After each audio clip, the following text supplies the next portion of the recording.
You have to for God.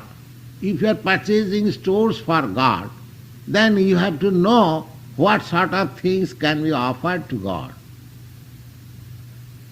Uh, because always remember that you are going to the store not for your own purpose. You'll find in later chapters that pachante te aghang papam. No. The idea is that anyone who is doing everything for the sake of the Lord, ତ ବାସ୍ତବରେ ଯେ କେହି ବି ଯିଏ ସବୁ କିଛି ଭଗବାନଙ୍କ ନିମିତ୍ତ କରିଥାଏ he is freed from the reaction. But anyone who is doing ସେ ତାର ସମସ୍ତ କ୍ରିୟାରୁ ମୁକ୍ତ ହେଇଯାଇଥାଏ, କିନ୍ତୁ ଯେ କେହି ବି anything on his own account, ନିଜ ନିମିତ୍ତ ସେ କାର୍ଯ୍ୟ କରିଥାଏ, he is being entangled in that action and reaction. ସେ କର୍ମ ଏବଂ ତାର ପ୍ରତିକ୍ରିୟାର ଜଞ୍ଜାଳରେ ବା ଜାଲରେ ଫସି ଯାଇଥାଏ। So that is the technique of becoming yogastha. ଏଇଟା ହେଲା ଯୋଗସ୍ଥ ହେବାର ପଦ୍ଧତି। Yogastha kuru karma. And the next slok, in next slok, it is very clearly explained that durena jhavarang karma buddhi yoga dhananjaya buddhau saranam aniccha kripana phalahitavaha. ତ ତାର ପରବର୍ତ୍ତୀ ଶ୍ଲୋକରେ ଆହୁରି ସୁନ୍ଦର ଭାବରେ ବୁଝାଯାଇଛି। ପ୍ରଭୁପାଦ କହିଲେ ଏଠି 9ମ ଅଧ୍ୟାୟ 49 number Shloka, Kripana phalahitavaha. Now, here is the word kripana is very significant. ତ କୃପଣା ଫଳ ହେତବ। ତ ଏଠି ଯୋଉ ଏଇ କୃପଣ ଶବ୍ଦଟା ଭାରି ଗୁରୁତ୍ୱପୂର୍ଣ୍ଣ। Kripana. There are two classes of men. The kripana means miser. ତ କୃପଣ ଦୁଇ ଶ୍ରେଣୀର ଲୋକମାନେ ରହିଛନ୍ତି। କୃପଣ କହିଲେ ଯୋଉମାନେ ଲୋଭୀ ବା କୃପଣକୁ ବୁଝଉଛି। Kripana, miser.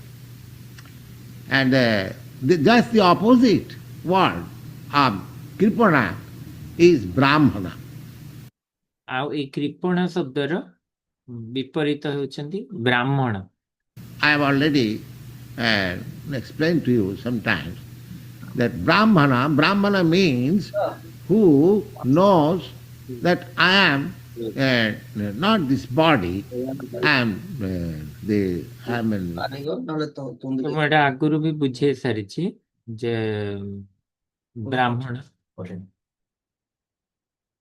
ବ୍ରାହ୍ମଣ ମାନେ ଯିଏକି ଜାଣିଥାନ୍ତି କି ମୁଁ ଏ ଶରୀର ନୁହଁ, ମୁଁ ବାସ୍ତବରେ ମୁଁ ହେଲି ଚେତନ ବା ଆତ୍ମା।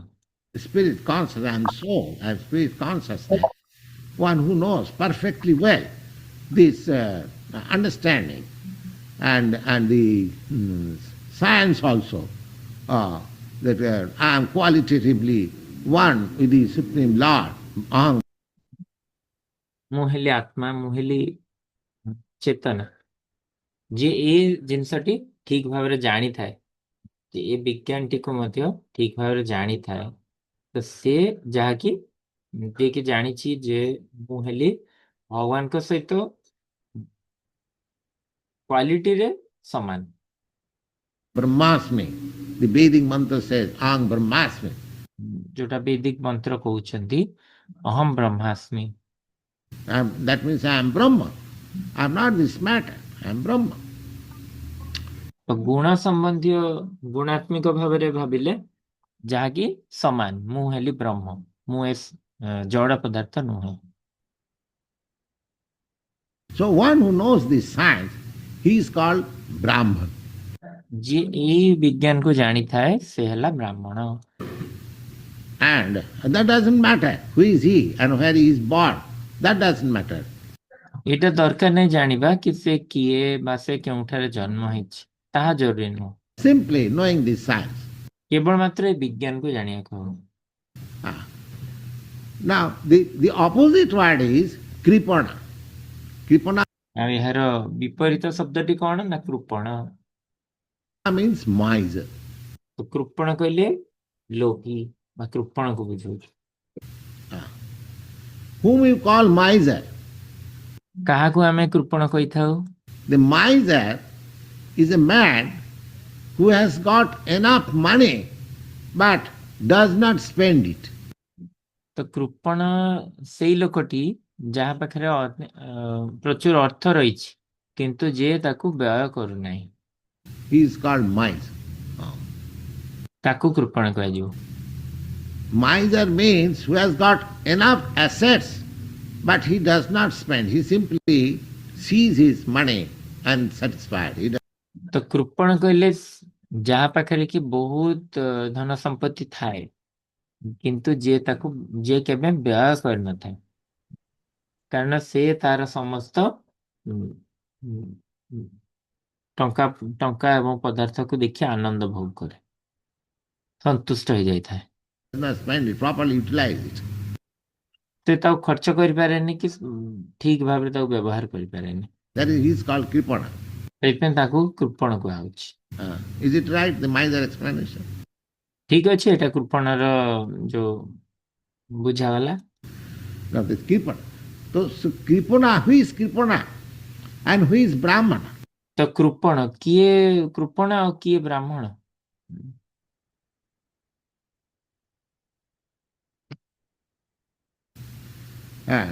Brahmana means who has known that I am spiritual identity. I am qualitatively one with the Supreme Lord. ତ ବ୍ରାହ୍ମଣ କହିଲେ ଯିଏ ଏ ତଥ୍ୟକୁ ଜାଣିଥାନ୍ତି ଯେ ମୁଁ ହଉଛି ଆଧ୍ୟାତ୍ମିକ ଚେତନା ଏବଂ ମୁଁ ଭଗବାନଙ୍କ ସହିତ ଗୁଣାତ୍ମକ ଭାବରେ ଗୋଟିଏ ବା ସମାନ। I am the part and parcel of the Lord. ମୁଁ ହେଲି ଭଗବାନଙ୍କର ଅଂଶ ବିଶେଷ।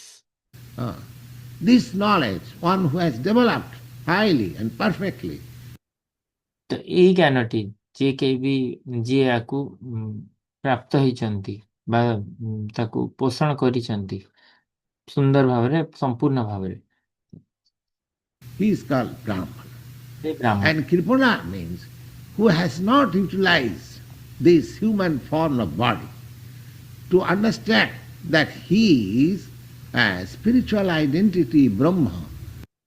ଆଉ କୃପଣ କହିଲେ ଯିଏ ବ୍ୟବହାର କରିନାହିଁ ତାର ମଣିଷ ଜନ୍ମର ବା ତାର ମଣିଷ ଶରୀରର ଏହା ବୁଝିବା ପାଇଁ ଯେ ତାର ଆଧ୍ୟାତ୍ମିକ ସ୍ଥିତି କଣ, ବ୍ରହ୍ମ। But he simply knows that I am this body, and because this body is born in a certain place, so I am identified to that country or to that society or to that family. କିନ୍ତୁ ସିଏ କେବଳ ଏତିକି ଜାଣିଛି ଯେ ମୁଁ ହେଲି ଏ ଶରୀର, କାରଣ ଏ ଶରୀରଟା ଜନ୍ମ ହେଇଛି ଏଇ ଜାଗାରେ, ଆଉ ମୁଁ ଯେହେତୁ ଏଇ ଦେଶରେ ଜନ୍ମ ହେଇଛି ବା ଏଇ ସୋସାଇଟିରେ ମୋର ଏଇ ସମାଜରେ ଜନ୍ମ ହେଇଛି ବା ମୋର ଏଇ ପରିବାର, ତ ସେ ଏପରି ଭାବରେ ତାର ଶରୀର ଚେତନା ରହୁଛି। They are called Kripana. ଏମାନଙ୍କୁ କୃପଣ Kripana means that he has not properly utilized the developed consciousness he has got in his asset. ତ କୃପଣ କହିଲେ ଯିଏ କି ବହୁତ ମାନେ ଠିକ ଭାବରେ ଯିଏ ବ୍ୟବହାର କରିନାହାନ୍ତି ତାଙ୍କର ଉନ୍ନତ ଚେତନାକୁ, ତ ଏଇଟା ହେଲା ସେ ତାର ଏଇଭଳି ଭାବରେ ଦେଖିଥାଏ। A human being has got the developed consciousness than others, subhuman or the animal society. ଗୋଟେ ମଣିଷ ତାର ଉନ୍ନତ ଚେତନା ଥାଏ ଅନ୍ୟ ଉପମଣିଷ ବା ପଶୁ ସମାଜଠୁ। So he has to utilize. Just like you have got 100,000 of dollars. Now if you properly utilize, ତ ତାମାନେ ତାକୁ ବ୍ୟବହାର କରିବାକୁ ପଡିବ। ଯେମିତିକି ଧର ତୁମ ପାଖରେ $1,00,000 ଅଛି, ତ ଏବେ ଯଦି ତୁମେ ତାକୁ ଠିକ ଭାବରେ ବ୍ୟୟ କରିବ ତାହେଲେ ଏହା ବୃଦ୍ଧି ପାଇବ। it can be increased It can be increased to millions of dollars by your intelligence if you utilize. And if you do not utilize, ତ ଏଇଟା ଯଦି ତମେ ବୁଦ୍ଧି ବ୍ୟବହାର କରିକି କଣ ବ୍ୟବହାର କରିବ ଆକୁ, ତାକୁ ତାହେଲେ ତାହା ବୃଦ୍ଧି ପାଇପାରିବ। ବହୁତ ମାନେ ଲକ୍ଷ ଲକ୍ଷ ଲକ୍ଷ ଡଲାର ହେଇଯିବ ଏହା। it, if you keep it as it is, that is also very good. But ଆଉ ଯଦି ତୁମେ ତାକୁ ବ୍ୟବହାର ନ କରିବ, ତୁମେ ଯଦି ତାକୁ ଯେପରି ଅଛି ସେପରି ଖାଲି ରଖିଦବ, ତାହା ବି ଭଲ। sometimes we lost the whole thing. They are called crippled foolishness. ଯେମିତି କି କେବେ କେବେ ଆମମାନେ ହଁ ଯଦି ଏଭଳି ରଖିଦେଇଥାଉ ତ ତାହା ମଧ୍ୟ ଭଲ, କିନ୍ତୁ କିନ୍ତୁ ଆମେ ତାକୁ ସମ୍ପୂର୍ଣ୍ଣ ରୂପେ ହରେଇ ବି ବସିପାରୁ।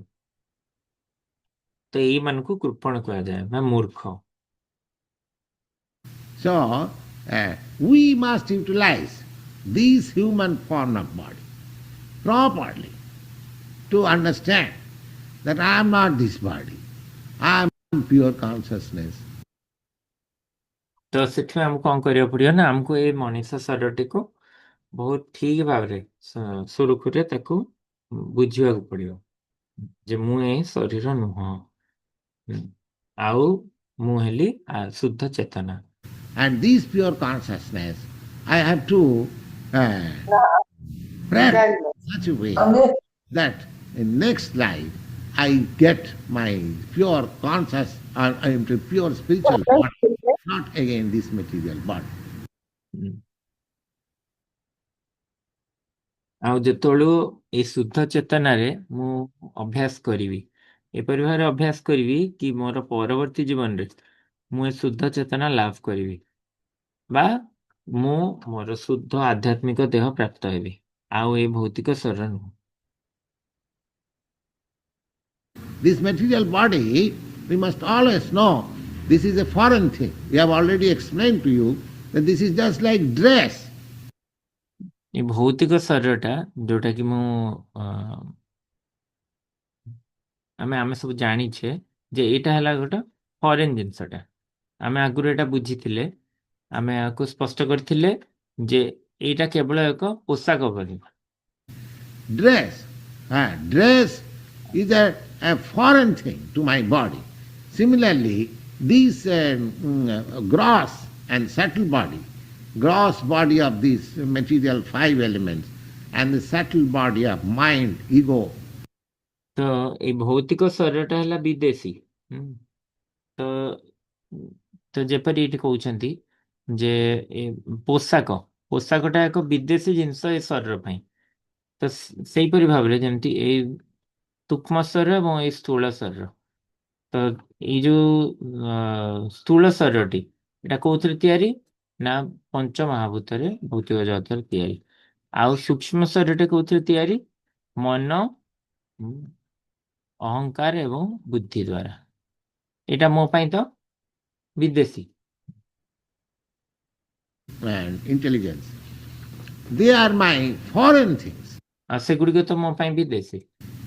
So I am now engaged in foreign things. My whole life mission is to get out of these foreign things. ତ ମୁଁ ଏବେ ବାନ୍ଧି ହେଇକି ରହିଛି କାହା ଭିତରେ ନା ଏଇ ବିଦେଶୀ ଜିନିଷ ଭିତରେ, ଆଉ ମୋର ସମ୍ପୂର୍ଣ୍ଣ ଜୀବନର ମିଶନଟି କଣ ନା କେମିତି ଏଇ ବିଦେଶୀ ଜିନିଷରୁ ଆମେ ବାହାରିବା, ବାହାରକୁ ଉଦ୍ଧାର। I want to be situated in my real spiritual body. ତ ମୁଁ ଚେଷ୍ଟା କରୁଛି କି ମୁଁ କିପରି ଭାବରେ ମୋର ପ୍ରକୃତ ଆଧ୍ୟାତ୍ମିକ ଶରୀରରେ ସ୍ଥିର ହେବି। That can be done if you practice. ତାହା ସମ୍ଭବ ହେଇପାରିବ ଯଦି ମୁଁ ଅଭ୍ୟାସ କରିବି। If you practice during this life to always to be spiritually situated. ଯଦି ଏଇ ଜୀବନରେ ମୁଁ ଅଭ୍ୟାସ କରିବି ସବୁ ସମୟରେ କିପରି ଆଧ୍ୟାତ୍ମିକ ସ୍ତରରେ ରହିବି, then your next life, after living even within this body, when you get clear conception that I am not this body and you ହୁଁ। ତ ଯଦି ମୁଁ ଅଭ୍ୟାସ କରିବି ଏଇ ଜୀବନରେ ସବୁ ସମୟରେ ଅଭ୍ୟାସ କରିବି କିପରି ଭାବରେ ଆଧ୍ୟାତ୍ମିକ ସ୍ଥିତିରେ ରହିବି, ତାହେଲେ ମୋର ପରବର୍ତ୍ତୀ ଜୀବନରେ ଏଇ ଜୀବନକୁ ତ୍ୟାଗ କଲା ପରେ ଏଇ ଶରୀର ଭିତରେ ଥିଲା ପର୍ଯ୍ୟନ୍ତ ମଧ୍ୟ ଯେତେବେଳେ ମୁଁ ଏ ଚିନ୍ତାଧାରାକୁ ବା ଏଇ ଜିନିଷକୁ ବୁଝିପାରିବି, Are clearly working on from the spiritual platform. ମୁଁ ଏଇ ଜିନିଷକୁ ବହୁତ ସ୍ପଷ୍ଟ ଭାବରେ ଯେତେବେଳେ ବୁଝିପାରିବି ଯେ ମୁଁ ଏ ଶରୀର ନୁହଁ, ଆଉ ମୁଁ ଯେତେବେଳେ ସେ ସ୍ତରରେ ମୋର ଆଧ୍ୟାତ୍ମିକ ସ୍ତରରୁ କାର୍ଯ୍ୟ କରିବି, As Lord Krishna prescribes here, the yogastha kuru karmani, be situated in yoga and act in your daily duties. ଆଉ ଯେମିତିକି କୃଷ୍ଣ ଏଇଠି କହିଅଛନ୍ତି ଯେ ଯୋଗସ୍ଥ ଗୁରୁ କର୍ମାଣି, ମତେ ମୋର ସ୍ଥିତିରେ ଯୋଗରେ ରହିବାକୁ ପଡିବ, ଆଉ ମୋର ନିଜର ଦୈନନ୍ଦିନ କାର୍ଯ୍ୟ ଗୁଡ଼ିକୁ ଦୈନନ୍ଦିନ ଦାୟିତ୍ୱ ଗୁଡ଼ିକୁ ନିଭାଇବାକୁ ପଡିବ। ତ ଏଇପରି ଭାବରେ ଯଦି ଆମେ ଅଭ୍ୟାସ କରିବା କି କେମିତି ଭାବରେ ଆମେ କାର୍ଯ୍ୟ କରିବା ଯେ ଆମେ ଆମର କାର୍ଯ୍ୟଟିକୁ ଆଧ୍ୟାତ୍ମିକ ସ୍ତରରେ ରଖିବା, ତାହେଲେ ପରବର୍ତ୍ତୀ ଜୀବନରେ କଣ ହବ? Then, similarly, if we practice this to work in such a way that we have to work from the spiritual platform, ତ ଏଇପରି ଭାବରେ ଯଦି ଆମେ ଅଭ୍ୟାସ କରିବା ଏଇପରି ଭାବରେ, ତାହେଲେ ଆମକୁ ଆମର ଆଧ୍ୟାତ୍ମିକ ସ୍ତରରେ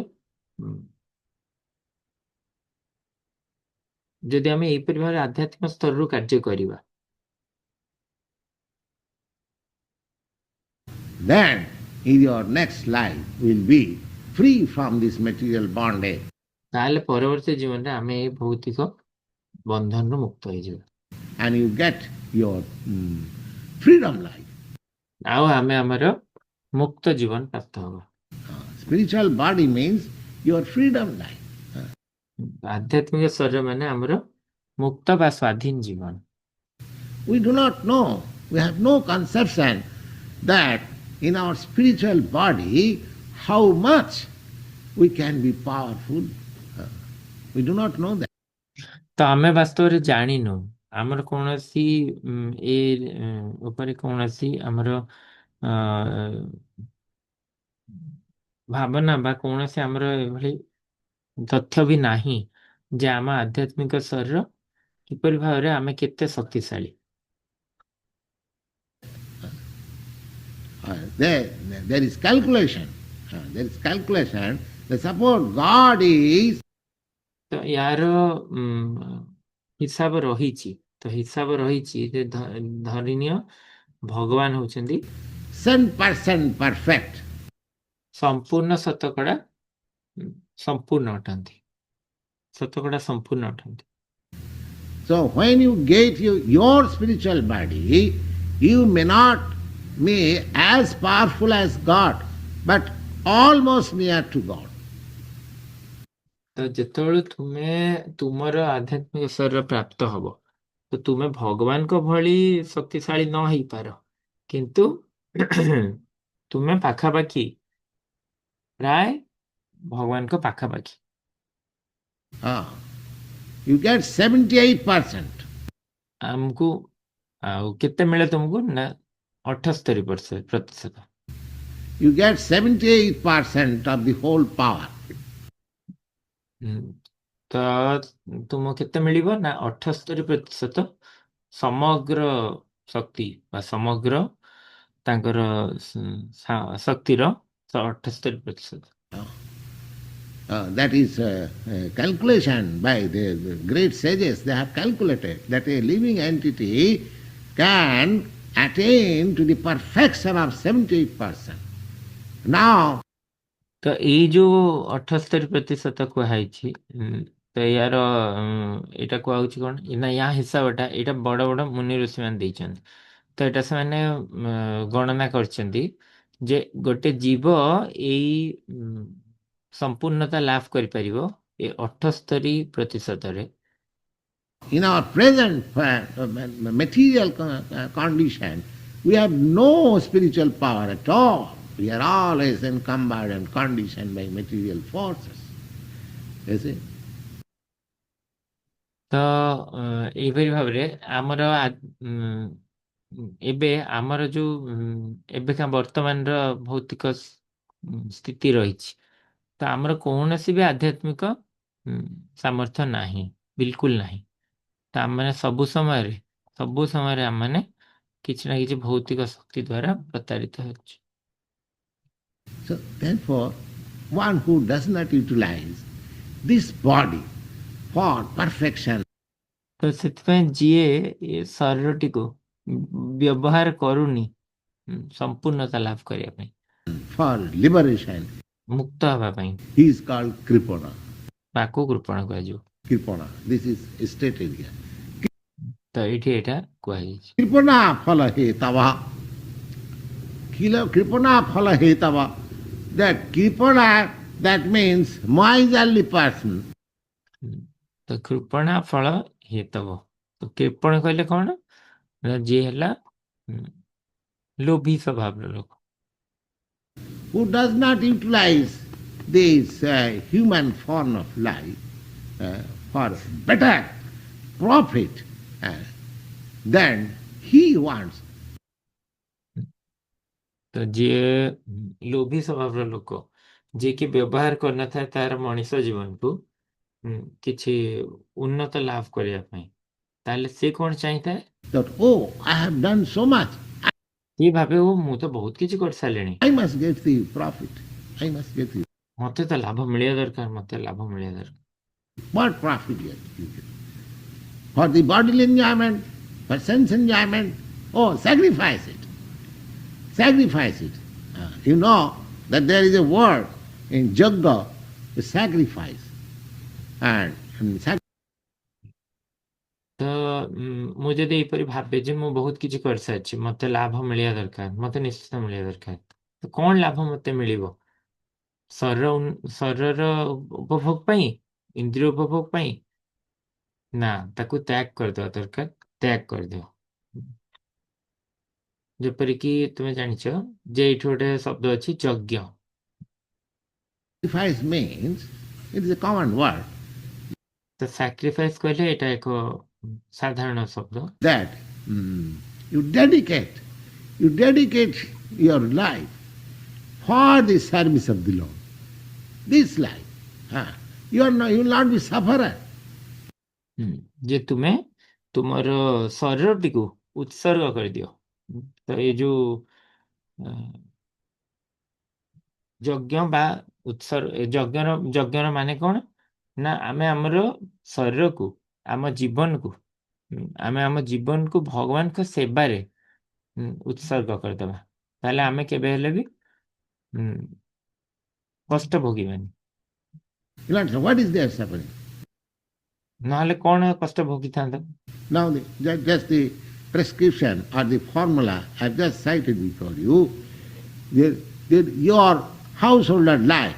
Now, you are doing everything. You are earning money. ତ ଏଠି କହୁଛନ୍ତି ଯେ ଯେମିତିକି ଧର ଏବେ ଆମର ପାଖରେ ଏଇ ପଦ୍ଧତିଟି ଅଛି, ମୁଁ ଯୋଉଟାକି ଆଗରୁ କହିଛି ଯେ ଏବେ ତୁମର ଏକ ଗୃହସ୍ଥ ଜୀବନ ଚାଲିଛି, ତୁମେ ସେଇଠି ସବୁ କିଛି କରୁଛ, ତୁମେ ପଇସା ରୋଜଗାର କରୁଛ, You are getting from the store. ତୁମେ ଦୋକାନରୁ ଜିନିଷ ଆଣୁଛ, You are cooking. ରୋଷେଇ Everything, nothing is stopped. ସବୁ କିଛି ବି ବନ୍ଦ କରୁନ, Simply change your mentality. କେବଳ ମାତ୍ର ତୁମର ମନ ସ୍ଥିତି ବା ମନ ଚିନ୍ତାଧାରାକୁ ପରିବର୍ତ୍ତନ କର, That everything is being done for God. ଯେ ସବୁ କିଛି ଭଗବାନଙ୍କ ପାଇଁ କରାଯାଉଛି। It is not at all difficult. এটা ବିଲକୁଲ ବି କଷ୍ଟଦାୟକ ନୁହଁ। Simply we have to adopt it. We have to କେବଳ ମାତ୍ର ଏହାକୁ, ଏଇ ପଦ୍ଧତିଟିକୁ ଆମକୁ ପାଳନ କରିବାର ଅଛି। adopt it. The kripana phala hetava. Now, if you think that, oh, why I am earning for my palatable dishes. ଯଦି କିନ୍ତୁ ତୁମେ ଭାବିବ, ଓ ମୁଁ କାହିଁକି ମୁଁ ତ ରୋଜଗାର କରୁଛି ମୋର ଭଲ ଖାଇବା ପାଇଁ। Why shall I offer it to God? କଣ ପାଇଁ ମୁଁ ଏହା ଭଗବାନଙ୍କୁ ଦେବି? This is there are so many, I mean, say, encumbrances. ହୁଁ ତ ଏଇ ଭାବରେ ଅନେକ ଅସୁବିଧା ଥାଏ। I'm not going to do. Then you ତ ମୁଁ କରିବାକୁ ଯାଉନି ଏଇଟା। become kripana, miser. ତାହେଲେ ତୁମେ କୃପଣ ବା ଲୋଭୀ କୁହାଯାଅ। But if you be a Brahman, କିନ୍ତୁ ଯଦି ତୁମେ ଏକ ବ୍ରାହ୍ମଣ ହେବ, Brahman means udara, ବ୍ରାହ୍ମଣ କହିଲେ ଯେ ଉଦାର ସ୍ୱଭାବ, liberate, liberal, not liberated, liberal. ଯେ କି ଲିବରାଲ, ଲିବରେଟେଡ ନୁହଁ, ବେ ଯେ ମୁକ୍ତ।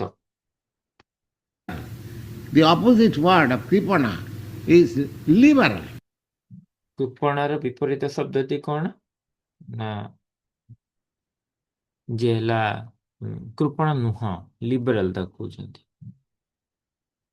ଲିବରାଲ ମାନେ କଣ? ବଦାନ୍ୟ, ଦାନଶୀଳ। I offer this body for the service of the Supreme. I become so liberal, not for my sense enjoyment. ହଁ, ଏଠି ଲିବରାଲ କହିଲେ ବଦାନ୍ୟକୁ ବୁଝଉଛି। ତ ବଦାନ୍ୟ କହିଲେ କଣ ନା ମୁଁ ଏ ଶରୀରକୁ ମୋର ଉତ୍ସର୍ଗ କଲି ଭଗବାନଙ୍କ ସେବାରେ। ତ ମୁଁ ଏତେ ଉତ୍ସର୍ଗିକ ଭାବକୁ ଧାରଣ କରୁଛି। ମୁଁ ଏବେ ସେଇଭଳି, ମୁଁ ଏବେ ଆଉ କୃପଣ ନୁହଁ, ମୁଁ ଏବେ ଦାନଶୀଳ, ଦାନ ବା ମୁଁ ଏବେ ବଦାନ୍ୟ, ନିଜ ଇନ୍ଦ୍ରିୟ ତୃପ୍ତି ପାଇଁ ନୁହଁ। One who engages this body for sense enjoyment, he is called kripana. ଯିଏ ତାର ଶରୀରକୁ ବ୍ୟବହାର କରିବ ଇନ୍ଦ୍ରିୟ ଉପଭୋଗ କରିବା ପାଇଁ, ସେ ହେଲା କୃପଣ। Miser. And one who engages this body for the service of the Supreme Lord, he is called Brahmana. So, ତ ଯିଏ ନିଜ ଶରୀରକୁ ଇନ୍ଦ୍ରିୟ ଉପଭୋଗରେ ବ୍ୟବହାର କଲା ତ ସେ ତ କୃପଣ। ଆଉ ଯିଏ ତା ଶରୀରକୁ ଭଗବାନଙ୍କ ସେବାରେ ବ୍ୟବହାର କଲା ସେ ହଉଛି ବ୍ରାହ୍ମଣ। ତ ଭଗବାନ ଏଠି କହୁଛନ୍ତି ଯେ Lord says that you don't be kripana. ହଁ, ଭଗବାନ ଏଠି କହୁଛନ୍ତି ଯେ ତୁମେ କୃପଣ ହେବ ନାହିଁ, You don't be miser. ତୁମେ କୃପଣ ବା ଲୋଭୀ ହୁଅ ନାହିଁ। Miser want. Now, here, suppose there are so many rich men in your country, ତ ଏଠି ଧରିନିଅ ବହୁତ ଧନବାନ ବ୍ୟକ୍ତି ମାନେ ଅଛନ୍ତି ତୁମ ଦେଶରେ, and so many foundations also. ଆଉ ସେତେ ଗୁଡେ ବଡ ବଡ ସଂସ୍ଥା ମଧ୍ୟ ଅଛି। And I tell you my practical experience. ମୁଁ ମୋର ନିଜ ଅନୁଭୂତିକୁ ଏଇଠାରେ କହିବି। I wrote some letters, so some good foundations that I ମୁଁ କିଛି ଚିଠି ଲେଖିଲି କିଛି ଭଲ ଭଲ ଅନୁଷ୍ଠାନକୁ। want to start here in America an institution for God consciousness. ମୁଁ ଲେଖିଲି ଯେ ମୁଁ ଏକ ଆରମ୍ଭ କରିବାକୁ ଯାଉଛି ଏକ ସଂସ୍ଥାକୁ ଆମେରିକାରେ ଆଧ୍ୟାତ୍ମିକ ଚେତନା ପାଇଁ। International institution for God consciousness. ଯୋଉଟା କି ଏକ ଆନ୍ତରାଷ୍ଟ୍ରୀୟ ସଂସ୍ଥା ହେବ ଭଗବତ ଚେତନାକୁ ପ୍ରଚାର କରିବା। You kindly help me. ତ ଆପଣ ପ୍ରୟାସ କରି ମତେ ଦୟାକରି ସହାୟତା ପ୍ରଦାନ କରନ୍ତୁ। Now they flatly refuse that our pledge is not anything for religion or God. ଆଉ Let's see. ତ ଯେତେବେଳେ ମୁଁ ଏହିପରି ପ୍ରସ୍ତାବଟି ମୋର ରଖେ ଆପଣ ମତେ ସହଯୋଗିତା ପ୍ରଦାନ କରନ୍ତୁ, କିନ୍ତୁ ସେମାନେ ସମ୍ପୂର୍ଣ୍ଣ ରୂପେ ସେମାନେ ବାରଣ କରିଦିଅନ୍ତି ବା ମନା କରିଦିଅନ୍ତି। ତ ଏଇପରି ଭାବରେ ଆମ ଯୋଉ ଆମର କଣ ଆମେ ଯୋଉ ତପସ୍ୟା ବା ଆମେ ଯୋଉ ବ୍ରତଟି କହିଥିଲେ କିଛି ବି ମୁଁ କରିବି ଧର୍ମ ପାଇଁ,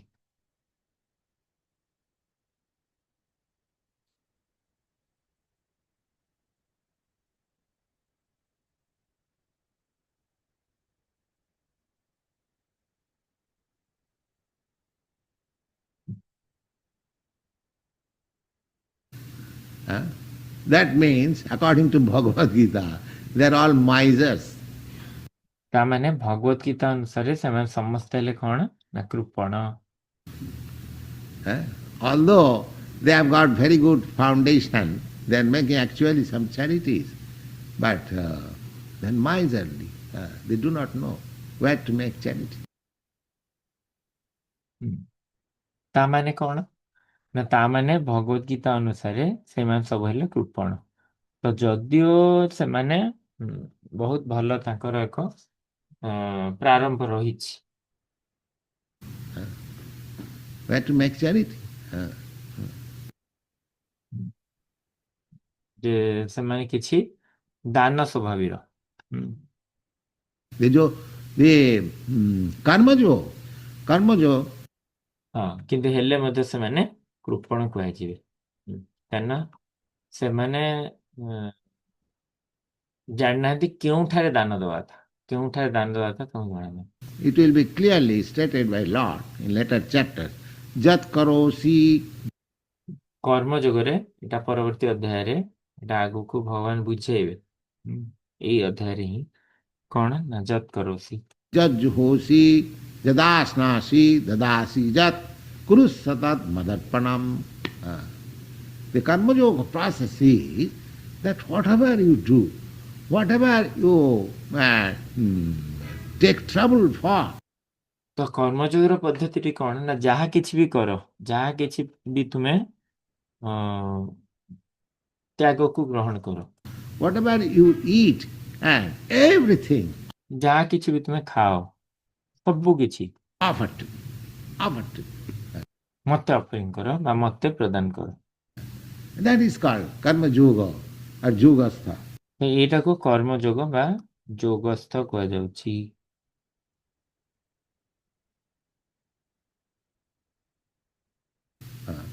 But the people have developed such a consciousness at the present moment. କିନ୍ତୁ ଲୋକମାନେ ଏବେକା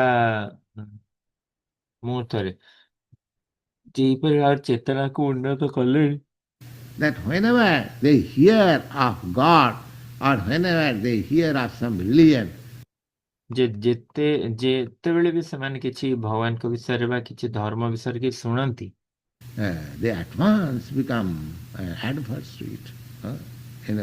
In my country also the same position. ଯେତେବେଳେ ବି ଭଗବାନଙ୍କ ବିଷୟରେ କିଛି ଶୁଣନ୍ତି ତ ସାଙ୍ଗେ ସାଙ୍ଗେ ସେମାନେ ପୁରା ବିପରୀତ ହେଇଯାଇଥାନ୍ତି। ଆଉ ମୋ ଦେଶରେ ମଧ୍ୟ ମୁଁ ଦେଖିଛି ସେଇପରି ଭାବରେ ସେଇ ସ୍ଥିତି। Now this book, my Srimad Bhagavatam, it is recognized by the government. ତ ମୋର ଏଇ ପୁସ୍ତକଟି ଯୋଉଟା କି ଶ୍ରୀମଦ୍ ଭାଗବତ, ଏଇଟା ଗଭର୍ଣ୍ଣମେଣ୍ଟଙ୍କ ଦ୍ୱାରା ଏଇଟା ପ୍ରାମାଣିକ ବା ଚିହ୍ନଟ କରାଯାଇଛି। The Ministry of Central Government, they have recognized this book and they are purchasing 100 copies of each part. ତ ଏଇ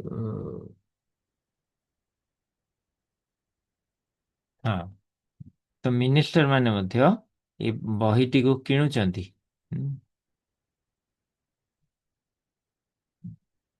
ସେଣ୍ଟ୍ରାଲ ଗଭର୍ଣ୍ଣମେଣ୍ଟ ମିନିଷ୍ଟ୍ରିରେ ମଧ୍ୟ ସେମାନେ ମୋର ଏ ବହିଟିକୁ ଚିହ୍ନଟ କରିଛନ୍ତି ଏବଂ ସେମାନେ ଆର ଶହ ଶହ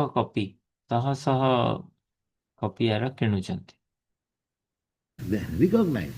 But when I told that for this publication of the whole thing, I require.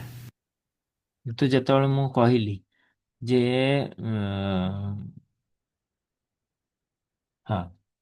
ଯେ ଏହା ଏଇ ବହିଟିକୁ ଏଇ ସମ୍ପୂର୍ଣ୍ଣଟିକୁ ଛପେଇବା ପାଇଁ ମତେ କେତେ ଦରକାର? $500,000. ମତେ $5 ଲକ୍ଷ ର ପ୍ରয়োଜନ ରହିଛି। Government can take up this work. ତ ଗଭର୍ଣ୍ଣମେଣ୍ଟ ତ ଏଇ କାର୍ଯ୍ୟଟି ନେଇ ପାରିଥାନ୍ତା।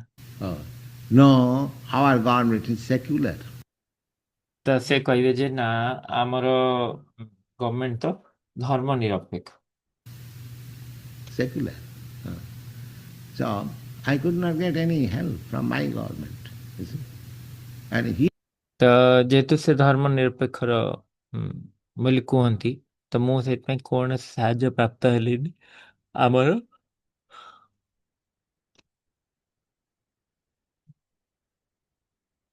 ଗଭର୍ଣ୍ଣମେଣ୍ଟଙ୍କ ଠାରୁ। ଦେଖ here also, I approached some foundation that here's my program that I want to start one institution for God consciousness. Please, the institution will be established in your country. କିନ୍ତୁ ଏଇଠି ମଧ୍ୟ ମୁଁ ଯେମିତିକି କେତେ ଗୁଡ଼ାଏ ସଂସ୍ଥାକୁ ଯାଇକି ପହଞ୍ଚିଛି। ତ ମୁଁ କହେ ଏଇଟା ମୋର ପଦ୍ଧତି, ମୁଁ ଏମିତି ଆରମ୍ଭ କରିବାକୁ ଚାହୁଁଛି ଏକ ଭଗବତ ଚେତନାମୟ ଅନୁଷ୍ଠାନ। ତ ଦୟାକରି ଆପଣ Your people will be benefited. ତ ଏଇ ଯୋଉ ସଂସ୍ଥାଟି ଆପଣଙ୍କ ଦେଶରେ ହିଁ ଅନୁଷ୍ଠିତ ହେବ ବା ଗଠନ କରାଯିବ, ଆଉ ଆପଣଙ୍କ ଲୋକମାନେ ହିଁ ଫାଇଦା ପ୍ରାପ୍ତ ହେବେ। I don't take any money, I don't make any profit. I want to simply give my service, and I've got the letter. ତ ମୋର ତ କିଛି ପଇସା ଦରକାର ନାହିଁ, ମୋର କିଛି ଲାଭ ଦରକାର ନାହିଁ, ମୋର କେବଳ ମୋର କିଛି ସେବା ପ୍ରଦାନ କରିବାର ଅଛି। ତ ମୁଁ ଏଇ ଚିଠିଟି ଆଣିକି The Rockefeller Foundation, এটা ରକଫେଲର ସଂସ୍ଥାକୁ ଦେଲି, and they flatly, no, ଆଉ ସେମାନେ ସିଧାସଳଖ ଭାବେ ମନା କରିଦେଲେ। we are not going to contribute anything for religious purpose. ଯେ ଆମେ କିଛି ବି ପ୍ରଦାନ କରିବାକୁ ଚାହୁଁନୁ କୌଣସି ଆଧ୍ୟାତ୍ମିକ ଜିନିଷ ପାଇଁ Or for God consciousness. It is not ବା କିଛି ଭଗବତ ଚେତନା ପାଇଁ ଆମେ କିଛି ବି ଦେବାକୁ ଚାହୁଁନୁ। possible. ଏଇଟା ଆମ ପକ୍ଷରେ ସମ୍ଭବ ନୁହେଁ। So people have become so averse to the sense of God. ତ ଲୋକମାନେ ଏତେ ବିପରୀତ ହେଇଯାଇଛନ୍ତି ଭଗବତ ଚେତନା ଆଡୁ, How they can be happy? ସେମାନେ କିପରି ଆନନ୍ଦିତ ହେବେ, ଖୁସିରେ ରହିବେ? At least from the Bhagavad Gita we find it clearly. They cannot be happy. କମ କରି ଏ ଭଗବତ ଗୀତାରୁ ତ ଆମେ ସ୍ପଷ୍ଟ ଭାବରେ ବୁଝିପାରିବା ଯେ ସେମାନେ କେବେ ବି ଖୁସି ହେଇପାରିବେ। However they make progress in material advancement of science, ସେମାନେ ଭୌତିକ ପଦ୍ଧତିରେ ଯେତେ ବି ଅଗ୍ରଗତି କଲେ ମଧ୍ୟ and economy and everything, ବିଜ୍ଞାନରେ ହଉ ବା ଅର୍ଥନୀତିରେ ହଉ ବା ସବୁ କିଛିରେ, oh, they cannot be happy. ନା ସେମାନେ କେବେ ବି ସୁଖୀ ହେଇପାରିବେ ନାହିଁ। Cannot be happy. The whole thing is the wrong process. ସେମାନେ ସୁଖୀ ହେଇପାରିବେ ନାହିଁ, କାହିଁକି ନା ସମ୍ପୂର୍ଣ୍ଣ ଜିନିଷଟି ଭୁଲ ପଦ୍ଧତିରେ ଆଗ। Here is the process recommended in the Bhagavad Gita. ଏଇଠି ବାସ୍ତବରେ ଯୋଉ ପଦ୍ଧତିଟି ପ୍ରେରଣ କରିଛନ୍ତି ଭଗବତ ଗୀତାରେ, That yogastha kuru karmani. Yogastha kuru karmani. Uh,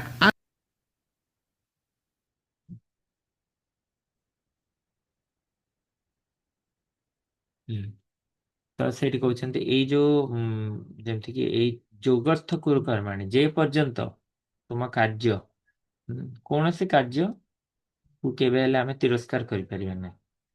unless you work, your work is, no work is condemned.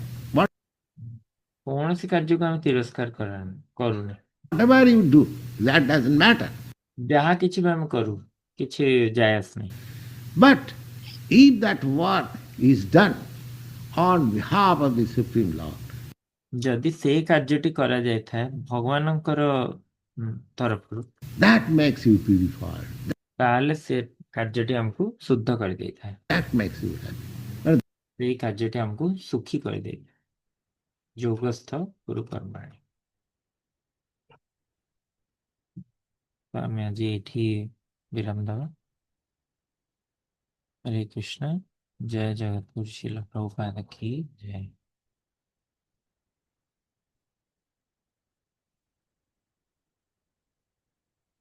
तो किसी पॉइंट्स जदि किए शेयर करिवे आपनकर आज जा हम सुनिली।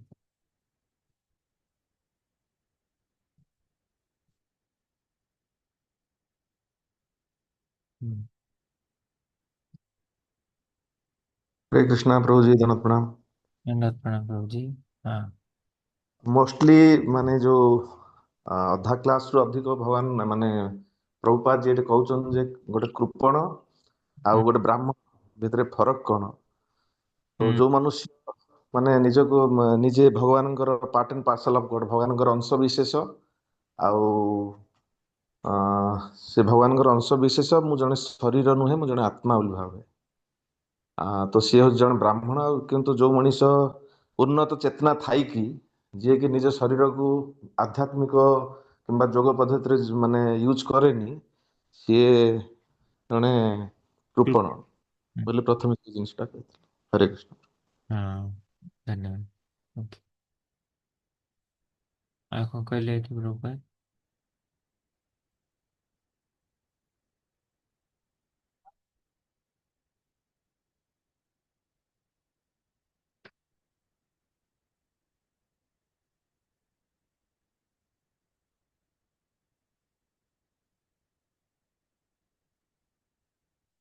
ହଁ, କୁହନ୍ତୁ ପ୍ରଭୁପାଦ କଣ କହିଲେ ଭଗବାନଙ୍କ ସହିତ କେତେ ପ୍ରତିଶତ ସମାନ ହେଇପାରିବ ଜଣେ? 78%। ହଁ ପ୍ରଭୁପାଦ କହିଲେ ବେଶୀ ହେଲେ 78% ପର୍ଯ୍ୟନ୍ତ ଜଣେ ସମାନ ହେଇପାରିବ। ଏ ସମ୍ପୂର୍ଣ୍ଣ ଶକ୍ତିରୁ 78% ପ୍ରାପ୍ତ ହବ। ଏଇଟା ମୁନି ଋଷି ମାନଙ୍କର ଦତ୍ତ ଜ୍ଞାନ କହିଲେ ପ୍ରଭୁପାଦ। ଆଉ ପ୍ରଭୁପାଦ କଣ କହିଲେ ଯେ ଯଦି ଜଣେ ଏ ଶରୀରକୁ ବ୍ୟବହାର ନ କରିବ ସମ୍ପୂର୍ଣ୍ଣତା ବା ପୂର୍ଣ୍ଣତା ଲାଭ କରିବା ପାଇଁ ତ ସେ ହେଲା କୃପଣ। ତ କୃପଣ ତାହେଲେ ତାର ମଣିଷ ଜୀବନକୁ ୟୁଜ କରିନଥାଏ ଭଗବତ ସେବାରେ, ତାହେଲେ ସେ କୋଉଥିରେ ୟୁଜ କରିଥାଏ ତାକୁ? ଇନ୍ଦ୍ରିୟ ତୃପ୍ତି କରିବା। ହଁ, ଇନ୍ଦ୍ରିୟ ଉପଭୋଗ କରିବାରେ ତାକୁ ବ୍ୟବହାର କରିଥାଏ। ତ ପ୍ରଭୁପାଦ ସେଇଥିପାଇଁ କହିଲେ ଯେ ତା ପାଇଁ ଦରକାର କଣ ନା ଉତ୍ସର୍ଗ କରିବା ବା ତ୍ୟାଗ କରିବା। ତ ତାକୁ ତ୍ୟାଗ କରିବାକୁ ପଡିବ ବା ଉତ୍ସର୍ଗ କରିବାକୁ ପଡିବ ନିଜ ଜୀବନକୁ ଭଗବାନଙ୍କ ସେବାରେ। ତାହେଲେ ସେ ଆଉ ମାନେ ଇନ୍ଦ୍ରିୟ ତୃପ୍ତିର ଫଳ ଯେମିତି ଲାଭ କରିଥାନ୍ତା ତାକୁ ଭୋଗିଥାନ୍ତା, ଇଏ ଆଉ ଭୋଗିବାକୁ ପଡିବ ନାହିଁ।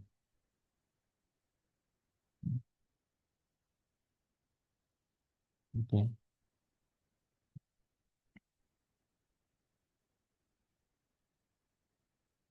ଲାଷ୍ଟ କଣ ବୁଝେଇଲେ ଯୋଗସ୍ଥ କୁରୁ କର୍ମାଣୀରେ?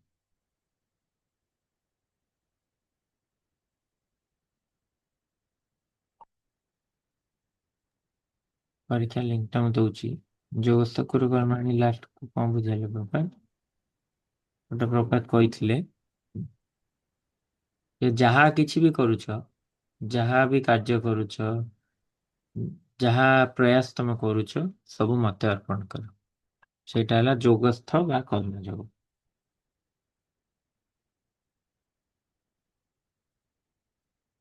ତ ପ୍ରଭୁପାଦ ଯୋଉ ଉଦାହରଣ ଦେଲେ ଯୋଉ ଶ୍ରୀମଦ୍ ଭାଗବତରୁ, ତ ପ୍ରଭୁପାଦ କହୁଥିଲେ ଯେ ସେମାନେ ଏଇ ପୁସ୍ତକଟିକୁ ଆମର ଶହ ଶହ କପି ଆମେ ଛପଉଛନ୍ତି କାରଣ ସେମାନେ ଆକୁ ଗ୍ରହଣ କରୁଛନ୍ତି।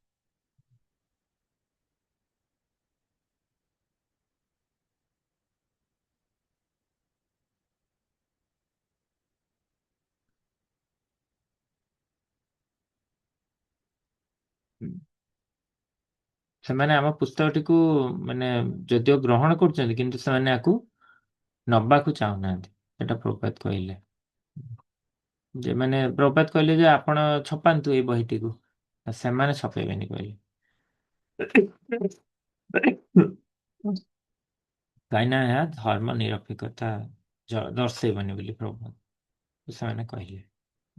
ସେଇଥିପାଇଁ ସେ କହିଲେ ଯେ ମୁଁ ଗଭର୍ଣମେଣ୍ଟ ଠାରୁ କିଛି ହେଲ୍ପ ପ୍ରାପ୍ତ ହେଲିନି। ଓକେ। ତ ଏଠି ଯୋଉ ଲିଙ୍କ ଦିଆଯାଇଛି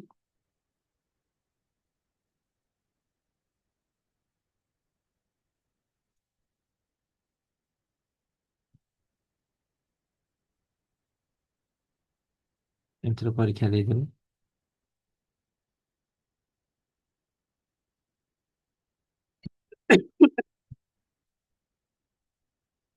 ସେ ଲିଙ୍କରେ ନହେଲେ ଆଉ ଗୋଟେ ଲିଙ୍କ ଅଛି। ଫାର୍ଷ୍ଟ ଲିଙ୍କଟା ଯାହା କାମ କରିବନି, ସେକେଣ୍ଡ ଲିଙ୍କ।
हरे कृष्णा। ତାହେଲେ ଆପଣମାନେ ହେଉଛି ପରୀକ୍ଷା ଦେଇ ସାରିଲେଣି, ଡିସ୍କସନ୍ କରିବା।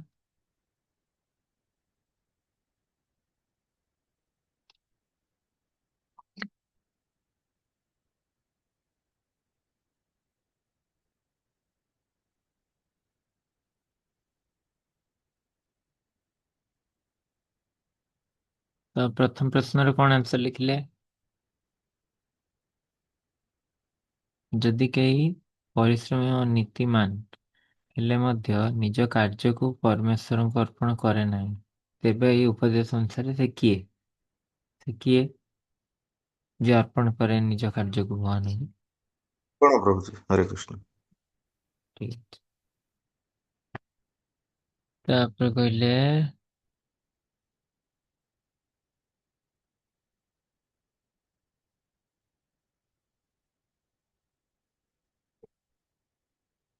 ଲାଠି ଦ୍ୱାରା ସାପକୁ ମାରିବା ଉଦାହରଣଟି ପ୍ରଧାନତଃ କଣ ବ୍ୟାଖ୍ୟା କରେ? କଣ ବ୍ୟାଖ୍ୟା କରେ ଏଇଟା? ମାଳିକି ଭାବ ବିନା ମାତ୍ର ଏକ ଉପକରଣ ଭାବେ କାର୍ଯ୍ୟ କରିବା। ହଁ, ଉପକରଣ ଭଳିଆ, ଏଟା ଗୋଟେ ମିଡିୟମ ଭଳିଆ ସେ ବାଡିଟା କାର୍ଯ୍ୟ କରୁଛି।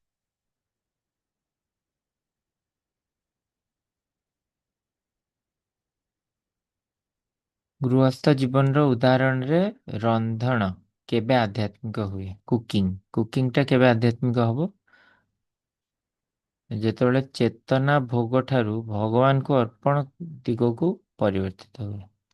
ଚେତନା ଯେତେବେଳେ ଆମର ଭୋଗରୁ ଭଗବାନଙ୍କୁ ଅର୍ପଣର ଦିଗକୁ ପରିବର୍ତ୍ତନ ହବ, ସେଇଟା ହେଲା କୁକିଂଟା ସ୍ପିରିଚୁଆଲାଇଜ ହେଲା ବୋଲି କୁହାଯିବ, ନାଇଁ? ଏଇଟା ଠିକ ଅଛି ଯେତେବେଳେ ରାନ୍ଧୁଥିବା ବ୍ୟକ୍ତି ନିରନ୍ତର ମନ୍ତ୍ର ଉଚ୍ଚାରଣ, କିନ୍ତୁ ଏଠି ଲେଖା ହେଇନି କୋଉ ମନ୍ତ୍ର, ନାଇଁ? ମହାମନ୍ତ୍ର ବି କିଛି ଲେଖିନାହାନ୍ତି। ହଁ। ହେଲେ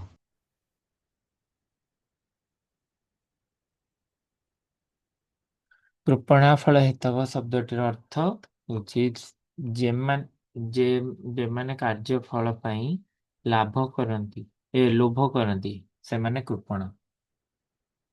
କାହିଁକି? ଯୋଉମାନେ କାର୍ଯ୍ୟର ଫଳ ପାଇଁ ଲୋଭ କରିଥାନ୍ତି ସେମାନେ କୃପଣ। କାହିଁକି? ଅସ୍ଥାୟୀ ଲାଭ, ସ୍ୱତ ଲାଭକୁ ତ୍ୟାଗ କରନ୍ତି।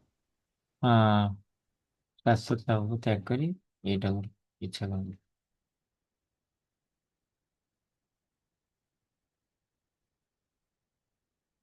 24 ଘଣ୍ଟା ଧ୍ୟାନ 24 hour ମେଡିଟେସନ କାହିଁକି ଏକାକୀ ବସି କରାଯାଇଥିବା ଧ୍ୟାନ ଠାରୁ ଶ୍ରେଷ୍ଠ? 24 ଘଣ୍ଟା ଧ୍ୟାନ କରିବା ମାନେ କଣ? ନା ଏହା ଜୀବନର ପ୍ରତ୍ୟେକ କାର୍ଯ୍ୟକୁ ଭଗବତ ଚେତନାର ସହିତ ସମ୍ମିଳିତ କରେ।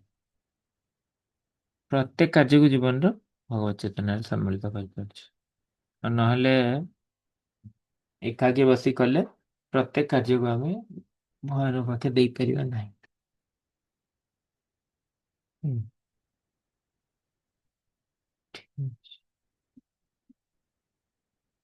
ଓକେ, ଠିକ ଅଛି। ବହୁତ ବହୁତ ଧନ୍ୟବାଦ ଯେ ଆମେ ପ୍ରଭୁଙ୍କର ଏଇ ଯୋଗସ୍ଥ କୁରୁକର୍ମାଣୀ ପ୍ରବଚନଟି ଶୁଣିଲେ।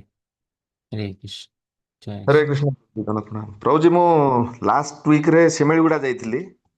ଆଚ୍ଛା ଆଚ୍ଛା, ଆଜ୍ଞା। ଶିମିଳିଗୁଡାରେ ମୁଁ ଆକ୍ଚୁଆଲି ମୋର ଜଣେ ପିଉସୀ ଥିଲେ, ସେ ଏକ୍ସପାୟାର୍ଡ କରି ଯାଇଥିଲେ କୋରାପୁଟରେ। ତ ଓ, ଭଉଣୀ ରହୁଛି, ଯାଇଥିଲି ହରେ ସେଠି କୃଷ୍ଣ। ପ୍ରଭୁଜୀଙ୍କ ସହିତ ଦେଖା ହେଇଥିଲା। ଆଉ ମୁଁ ସକାଳେ ମଙ୍ଗଳାଚରଣ ବି ଆଟେଣ୍ଡ କରିଥିଲି, ବହୁତ ଭଲ ଲାଗିଥିଲା। ଆଚ୍ଛା, ଆଜ୍ଞା। ଆଉ ବହୁତ ବହୁତ କମ ଦିନରେ ବି ଡେଭଲପମେଣ୍ଟ ହେଇଛି, ହଁ ଲ୍ୟାଣ୍ଡ ବି ପାଇଯାଇଛନ୍ତି, ଆଉ ବହୁତ ଶୀଘ୍ର ମନ୍ଦିର ନିର୍ମାଣ ବି ହବ। ହଁ, ବହୁତ ସୁନ୍ଦର ଜାଗା। ଭଲ ହବ ହଁ ଭାଇ। ଆଜ୍ଞା। ହଁ ପ୍ରଭୁ। ହରେ କୃଷ୍ଣ। ଧନ୍ୟବାଦ, ହରେ କୃଷ୍ଣ ଭାଇ।